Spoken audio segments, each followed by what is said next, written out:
Today, we're sneaking into an abandoned factory, but the factory turns out to be a maze, with staircases going in random directions. And the basement seems to be taken straight from a horror movie. Our mission is to find out what still remains, and I'm quite surprised by everything we found. Join us on today's exciting adventure. We enter through the basement. No clue what this could be. Maybe just some offices, something. You have an old plastic plant here. This place previously was a glass factory. It was established in 1948, but it can seem like it has been used as something else after the glassworks shut down. I found this sexy poster I can keep it, I can have it in my car. in the roof in your car, yeah? Yeah. Over your bed. These are probably the batteries or like the heating things for the tanning machines maybe. Okay. The first thing that greets us is a mess of all kinds of different things. And the sunbeds truly was a strange find. Yeah, no, this room looks quite creepy in some way. We're only in the basement. We haven't really seen anything yet. There's about 3 or 4 floors, I think. But there's a lot of bikes here. This room here, it looks like something straight out of a horror movie. Like actually. I again started to question if we had secretly entered the filming location of a Saw movie. And the bike did not help to debunk that theory. Yeah. It's so wet, it's so wet. Oh yeah. Dead end. Our task was to try to navigate to the first floor, or else John would get locked up in one of the cages down there. Okay, but we found the staircase, so we can cut the scary music now. Right, so let's head up the staircase. That will lead further up to the actual place where they will produce glass. There actually is one entire sunbed left here. After being abandoned for over 20 years, the decay has really started to show. But nothing compares to the room we're about to find. This room truly was a stunning discovery. Looks like it's been completely taken up by nature. So we're just talking about this area here, which looks super cool. And it really reminds me of something out of a apocalyptic movie or a History Channel documentary about how the world would look like if everything just went to shit, basically. You can see that there's greenery growing out of the old insulation that has been falling down from the ceiling.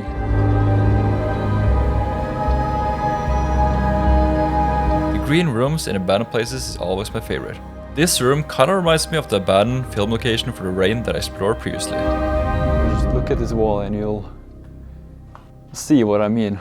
So this might be something that they used to form glass. There's some old balls of some sorts there. What I think would be for prizes. We're now entering the main production hall.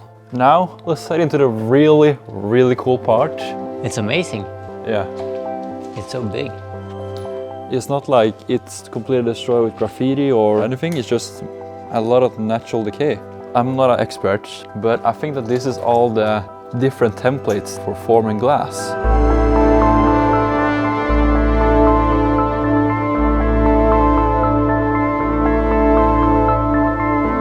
There's just so much to see as well. Just a ton. There's even some here on the floor, which you can see that are open.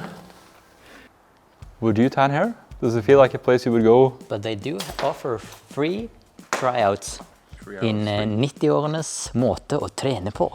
The way for 90-year-olds to exercise. It just seems a bit weird to me to combine a tanning studio and a glass working place. Today's order is smelt stone and get stone. This was probably a really big smelter. But the problem is... Alright, I'll leave you in your new home. Like I said earlier, this place is a maze. We're now going down to the area where we will fuel the giant smelters. Yeah, so there's another downstairs here actually. You see now why I told you this looks like a maze? Yeah. In 1950, this factory burnt down, seemingly from a leak in an oil pipe.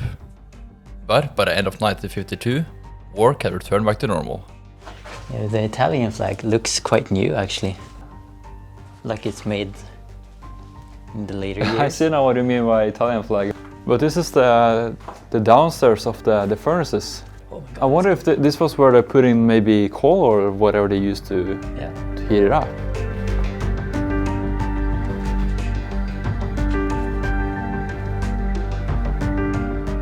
More machinery.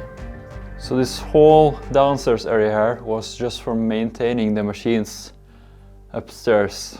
So now we've checked out a lot of the machinery parts. I want to head upstairs again and go another floor up, and you'll have quite a nice view once we get up as well. The clock, it's still ticking. It's not ticking. In 1982, the company employed 35 people, primarily making sports competition awards. Use this wheel thingy over here, Ah, they move it, yeah. and they drop the glass thingy Down. over there. And this way they can have 10 different species of glass, or colors, or whatever. It might be rusted in place as well. It needs oil. I don't know. Hallelujah! Going upstairs somehow. Yes. And it's the time punch cards. Oh. Så tar vi kortet her, og så stapper man inn der. Skis? Oh, wow. They just left their skis there. Several winters with little snow towards the end of the 1980s resulted in a decline in award sales. In May of 1990, the board approached the bankrupt court and requested to file for bankruptcy. You can see the window here leading to the kitchen as well.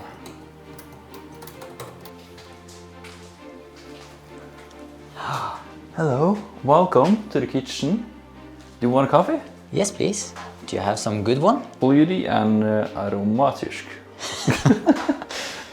And thankfully I don't even need to make the coffee. It's already ready for you. Ew. Let's have a look inside. Let's see a typical 70s furnace. Its features, you know. It has old spiders from like 1991. Like the view down here. It's amazing. After the request for bankruptcy, they succeeded in continuing the operation of the glassworks with a new name.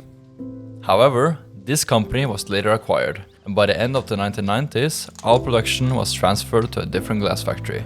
Oh, you have a saw here, a saw table actually. Pretty cool. And for the last 20 years, the factory has sat as a time capsule, with nature slowly taking over.